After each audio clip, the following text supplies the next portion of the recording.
बात कहाँ के, घटना कहाँ के मास्टर साहब, कहानी से कहना बाका।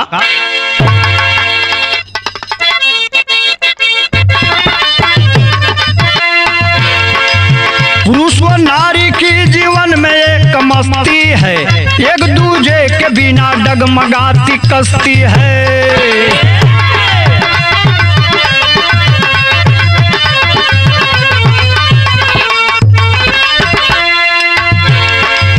प्रांति यूपी के अंदर,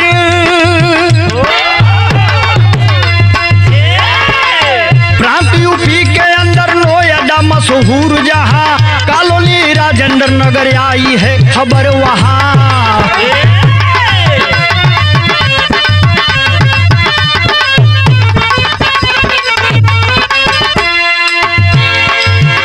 प्रशांत कुमार संग,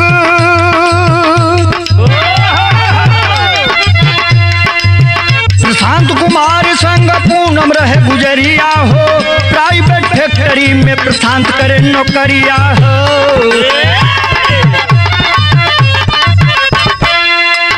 कितना सैलरी रहा मुन्ना भैया, परेशान बा, प्रशांत जवन बा परेशान बा, खुश नहीं खे और सोचता कि कोनो बढ़िया नौकरी मिला तो घर का बढ़िया से तो खर्चा बर्चा चल जा। 10,000 से ना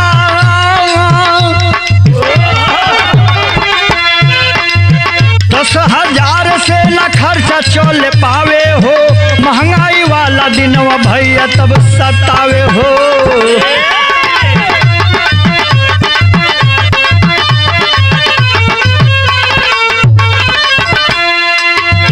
करी थी बीए पूनम, पूनम करी थी बीए पूनम पति से बात करती है, करी थी बीए पूनम पति से बात करती है, प्राइवेट फैक्ट्री में अर्जी जाके करती है।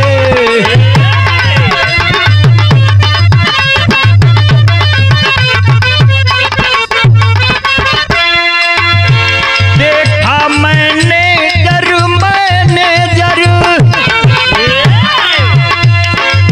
देखा मैनेजर चेहरे पर तब लुभाया है, देखा मैनेजर तब चेहरे पे लुभाया है, सैलरी 5,000 काम पर लगाया है।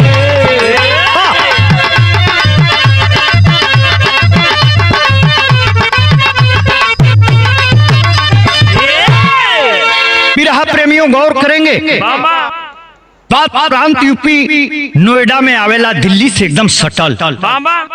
पति पत्नी दोनों पढ़ल लिखल बाड़ा, दुनिया के समझता ना जियता ना, लेकिन प्रशांत जौन पति बा ओकर 10,000 रुपये जौन है कि सैलरी बा फैक्ट्री में, घर परिवार बढ़िया से चल नहीं खे पावत। इधर बाकी हमारियो घर में कार हो जा, हमारियो घर में सोफा हो जा, लेकिन रुपया के अभाव में दिन बीतता।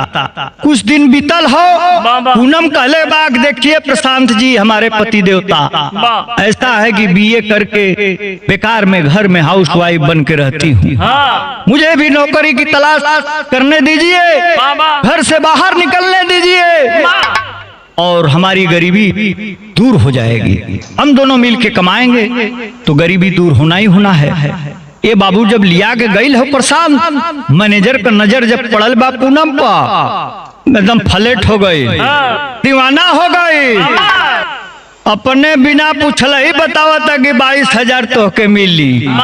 अभी सोचती करी तेरी 22,000, ये उम्मीद तो हम लेके अल ही ना रही हूँ, हम तो 10 से 12,000 में सोचत रही हूँ, इ 8-9,000 बेसिए मिलता। ए भैया मन में गुदगुदी होती या प्यार दुलार और बढ़ गई, तेरी ले रात ले जाके गीत गावत रहना, तर्ज बदल गए मार सा बिरहा में।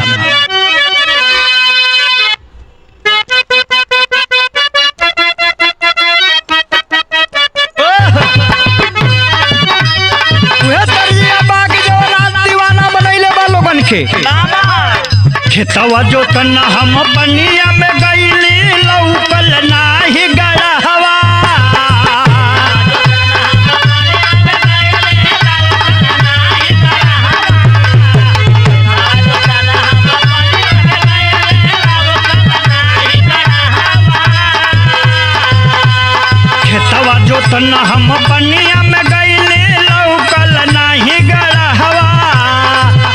धनी धसल हो, ये धनी धसल हो, यादव जी के खेते में टटरावा, ये धनी धसल हो, यादव जी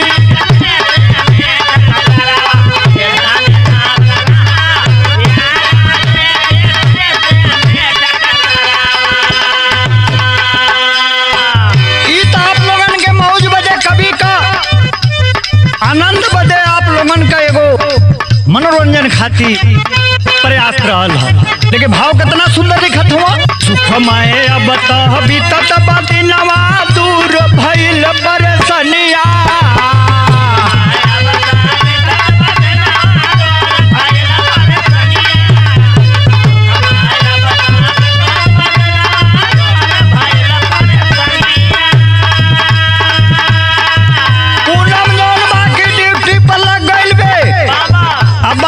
उसमें जीवन यापन होता प्रशांत का पूनम का।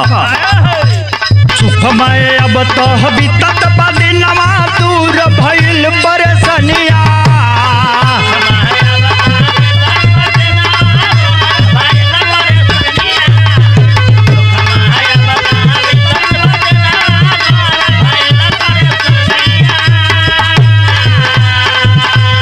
सुखमय अब तह बीतत बदिनवा, दूर भइल परेशानिया, दीपेश मैनेजर हो,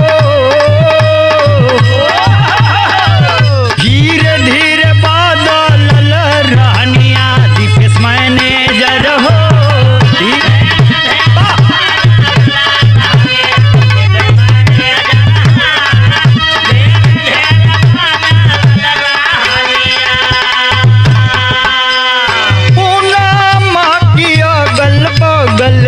उहो घोरी आवे,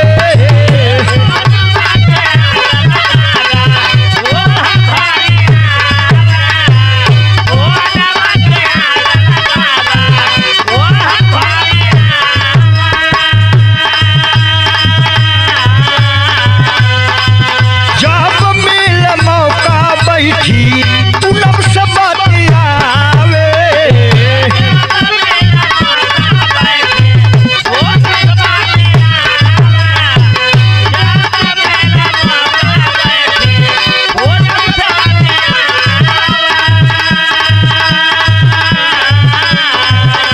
नजदीकी दुनहुन में बढ़ली तब लागे लागल फोनवा,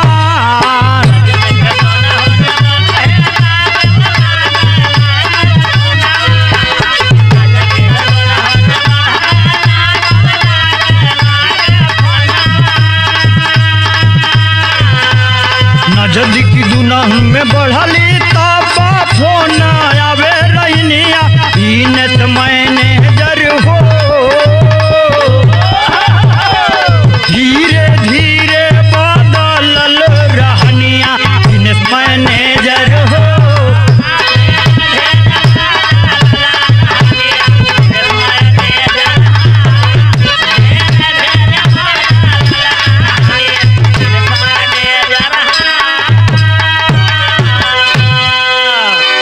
ए बाबू कुछ दिन ड्यूटी में जब पूनम जाते आओ मामा, धीरे धीरे दीपेश मैनेजर कैमान टगमगा गई है।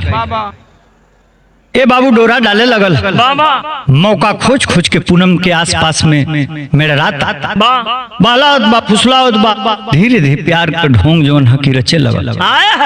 प्यार के आगोश में पूनम जो है धीरे धीरे अंधी होती जा रही है, लेकिन बिरहा में इतनी बढ़िया धुन लगावत हूँ कवि जी कि हमरो पारा गर्म हो जाता है।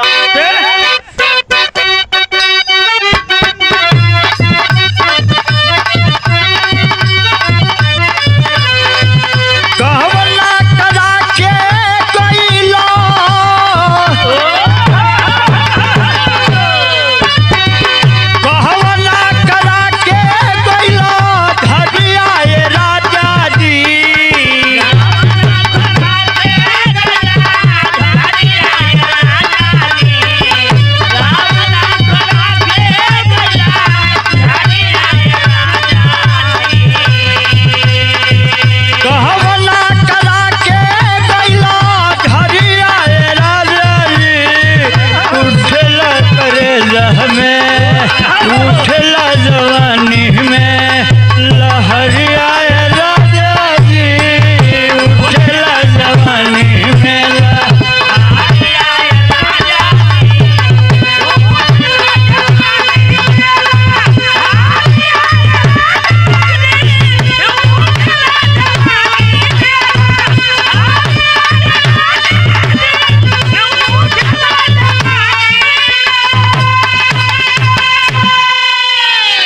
दिन रात की बात है साथियों। दीपेश करता क्या है बिरहा में कितना सुंदर भाव लिखा तुम गौर करेंगे क्या?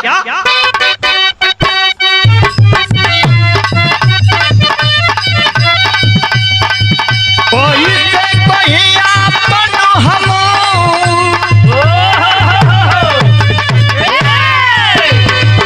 कोई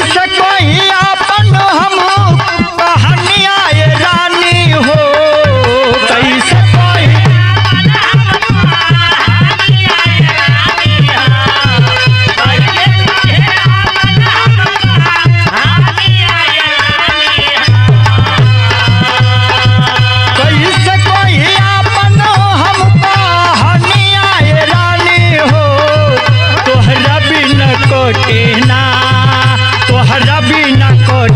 नारा आए रानी हो तोहरा बिना कोटे ना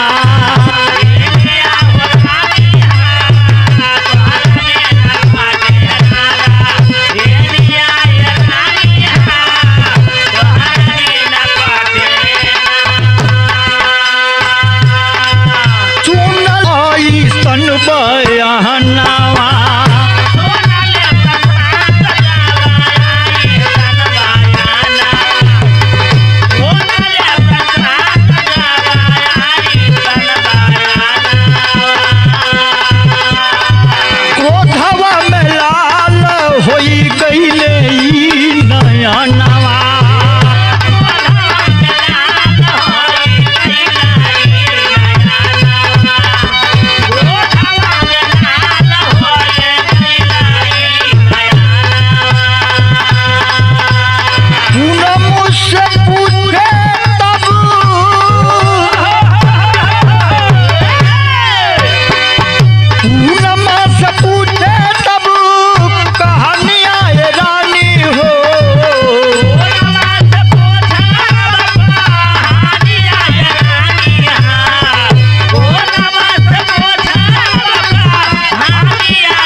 कोटेना तोहरा बिना कोटेना आए रानी हो तोहरा बिना कोटेना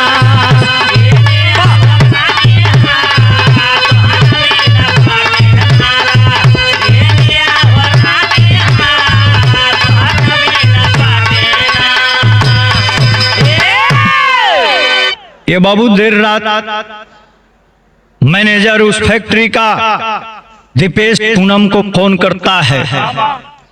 पूनम के समझाने के बाद भी नहीं मान रहा है, प्यार की दुहाई दे रहा है कि बहुत तुम्हें प्यार करता हूं, हमारे साथ संबंध बना लो, बोल बत्तिया लो।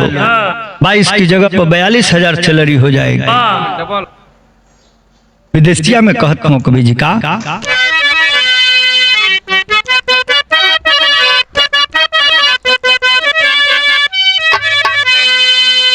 प्रशांत हो मारी मारी पूनम से पूछे लगने इहे का करे जालू तू हूँ इहे बानो करिया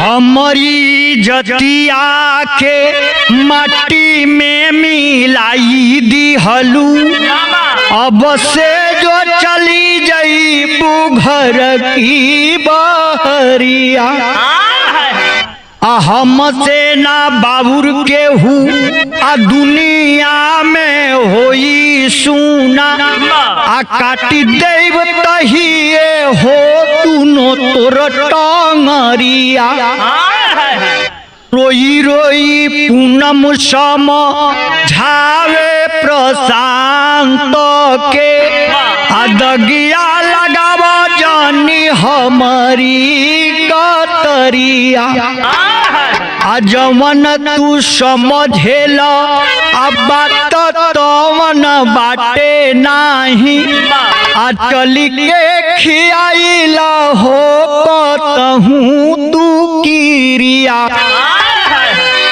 पूनम की मार ल जब तोहार गुस्सा शांत हुई तब हम बोला ये बाबू थप्पड़ पे थप्पड़ मारते जा रहा है प्रशांत रो रही है कह रही है कि एक तरफा वन साइड उसका क्रश है इसमें मेरी कोई गलती नहीं है आप समझने का प्रयास कीजिए नहीं नहीं इतनी रात को गैर मर्द से बात करती हो पकड़ी गई हो तो नाटक रचा रही हो ये बाबू आओ न ताओ फैसला सुना देता है कल से तुम्हारी ड्यूटी बंद नहीं चाहिए 22,000 रुपए हमें हमारे शान शौकत से बढ़ के पैसा नहीं गरीबी में रोटी खा लेंगे लेकिन कर उठा के जीना हमें पसंद है तेरी के भाव में बड़ी ऊंची बात लिखत हूँ कवि जी का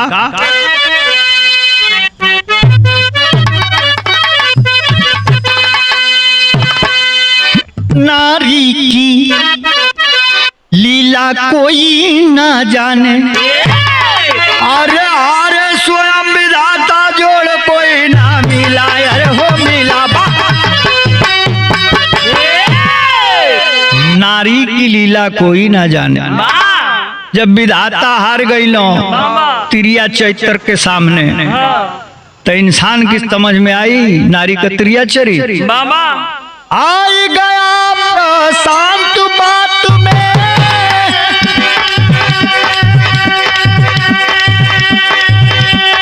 मन ही मन खुशी मनाई है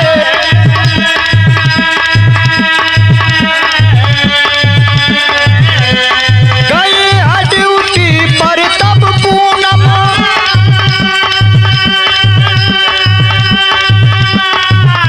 दीपेश से बात बताई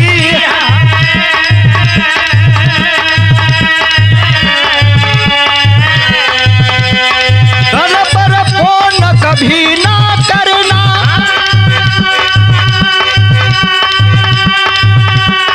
तब उसको समझाई है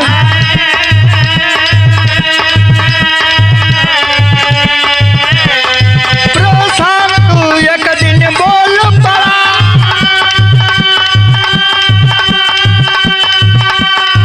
मैं रात को घर ना आऊंगा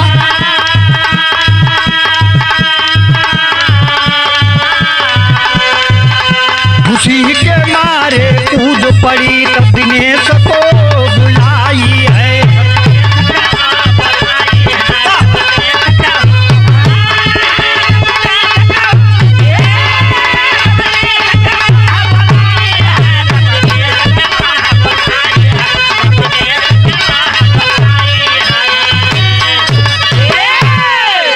बाबू हो या चरित्र का डोरा डल्ले बा प्रशांत के पटाली हल कलश की जायदा स्वामी अरे का डेरात हुआ हम जब ठीक रहत तो करी बस कबा के मैनेजरवा कुछ हमार बना बिगाड़ ली आयदा ड्यूटी गईल बा लेकिन जाके पति के खिलाफ सारी बातें बता देती है अरे दीपेश तुम चाहते हो तो मैं भी तो तुम्हें चाहती हूँ लेकिन क्या करे बीच का रोड़ा मेरा पति प्रशांत है वो मारा पीटा है और जो है कि कह रहा है कि नहीं जाना लेकिन ये बाबू कुछ दिन जब बीतल हो मुन्ना भैया तैजोन प्रशांत बा परीक्षा लेवे के चाहता कि देखी तो ये गरीबतिया में कितनी सच्चाई बा कहले बाकी ऐसा बाकी आज हम राती में घरे आई ना अपने दोस्त के जात बड़ी बड़ा लाम है ये भैया ये तो एकदम मैंने पूछा ही के नहीं कि कितना खुश बा अपने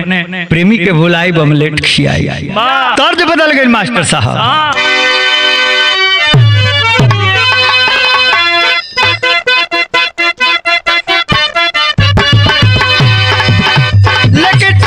सुंदर फर्ज लिख दिले हम कवि जी कितनी मजेदार फर्ज होगा होते शाम हो दीपेश घरे आई गईले होते शाम हो दीपेश घर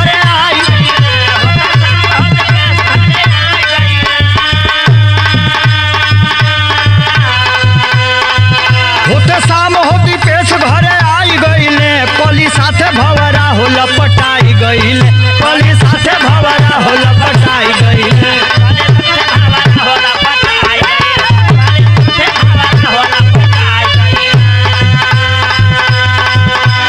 साढ़े 10 घड़िया बजलस जौने घड़िया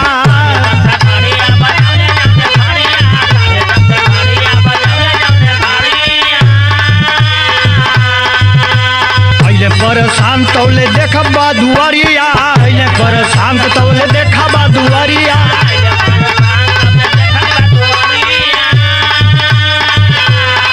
खोले दरवाजा सब घबराए लगले खोले दरवाजा सब घबराए लगले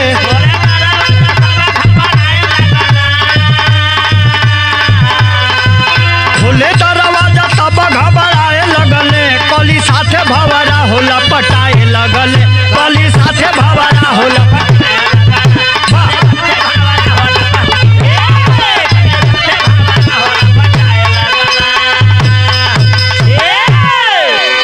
ये भैया प्रशांत तो नाटक किया था, परीक्षा चल रही है। 10 साढ़े 10 बजे के करीब आता है, दरवाजा खटखटाता है और जब दरवाजा खुलती है पूनम तो घबरा जाती है। अवाक है, अरे तो कहे थे कि हम नहीं आएंगे। अब भीतरा में मजनुआ रजाई ओढ़ के सुतल बा। तरंगा के भाव में कवि जी बिरहा के आगे बढ़ाओ तुम।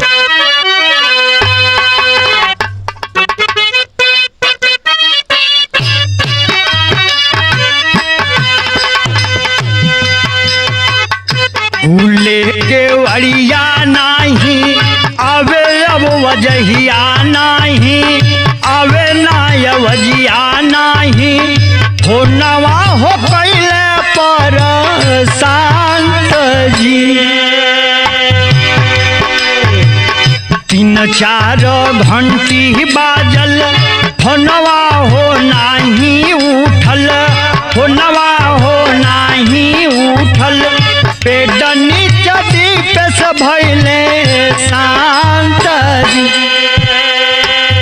जाई के खुल दरवाजा कोहे की आवा मोरे राजा कोहे की आवा मोरे राजा काहे अइला तानी तू रात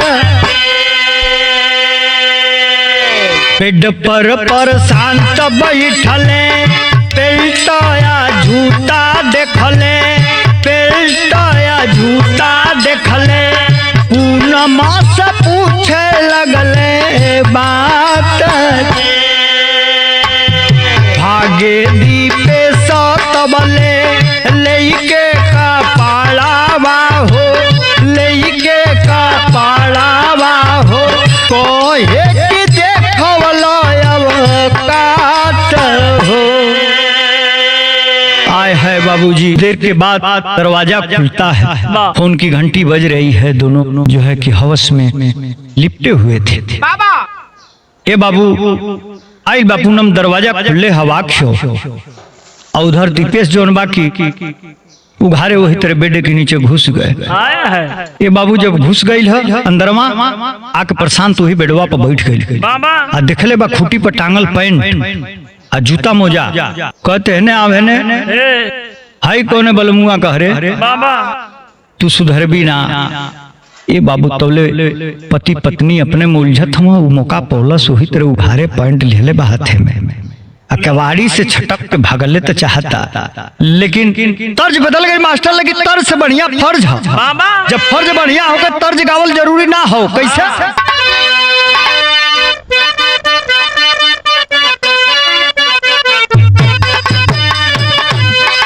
अरे कुड़धावा में उबल शरीरिया सोचे तौने घरी आए मितावा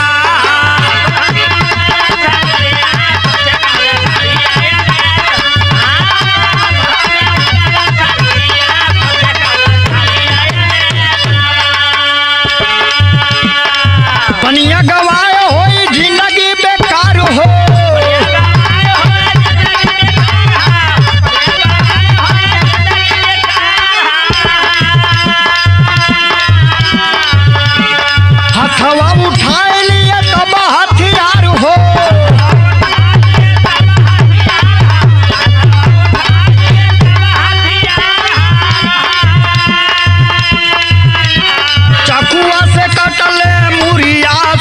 तौने घरी आए मीतावा।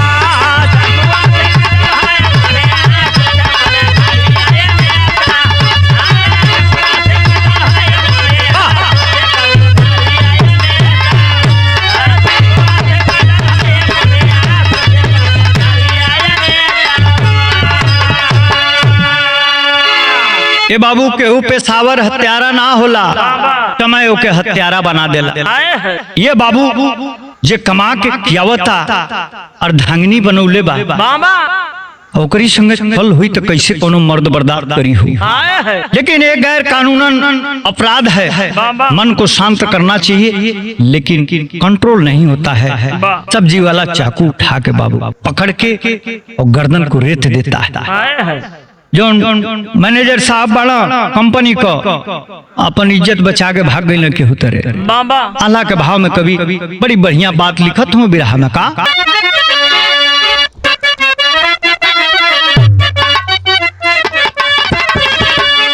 अरे चकुआ से कटल तहिया, चकुआ से कटल तहिया, पूनम के मौरिया दादा।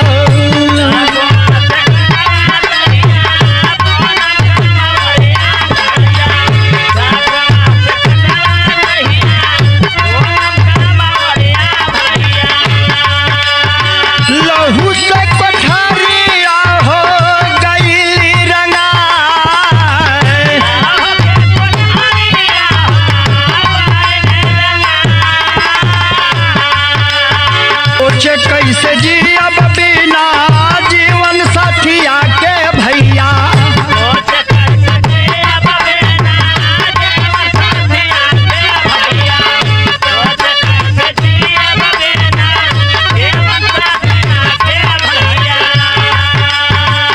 सीनवा में चकुआ हो अपनी चला,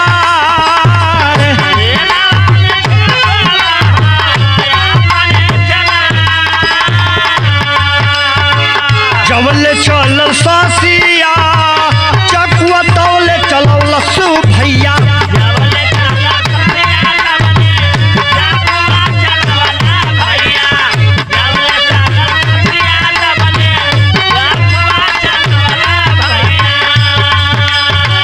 लहू से गतारिया हो बैली रंगा,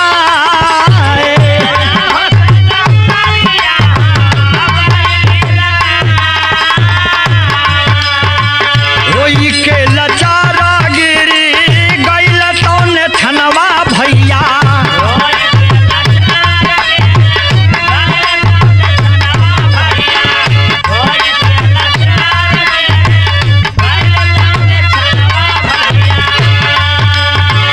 पीजड़ा से सुगाना हो गैल परा,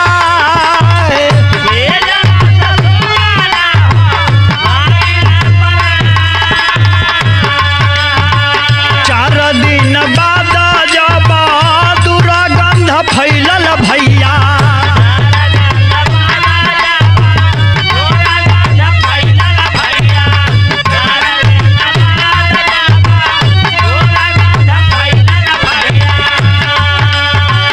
तोरी के केवाड़ी जब पड़ोसी देखे जाए,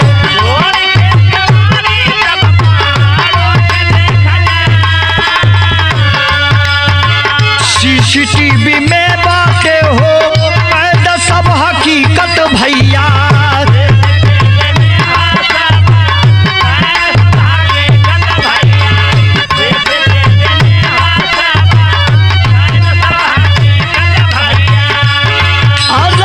शासन के लोग हो देखे जाता,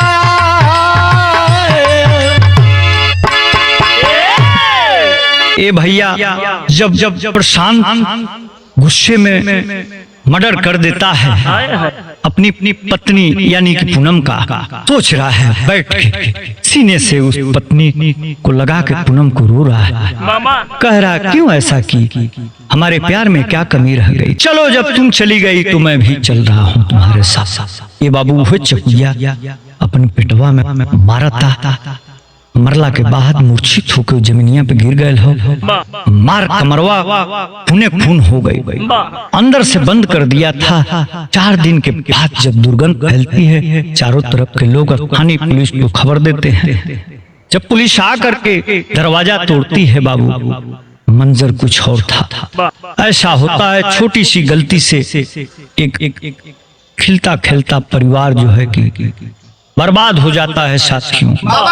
ऐसा नहीं होना चाहिए। दुर्भाग्यशाली जो है कि घटना है। घटना को बताने और गाने का एक ही मकसद है कि आप सचेत हो जाएं, आइंदा ऐसी कोई घटना न घटे। खड़ी के भाव में विरह का समाप्ति करता हूँ कवि जी का।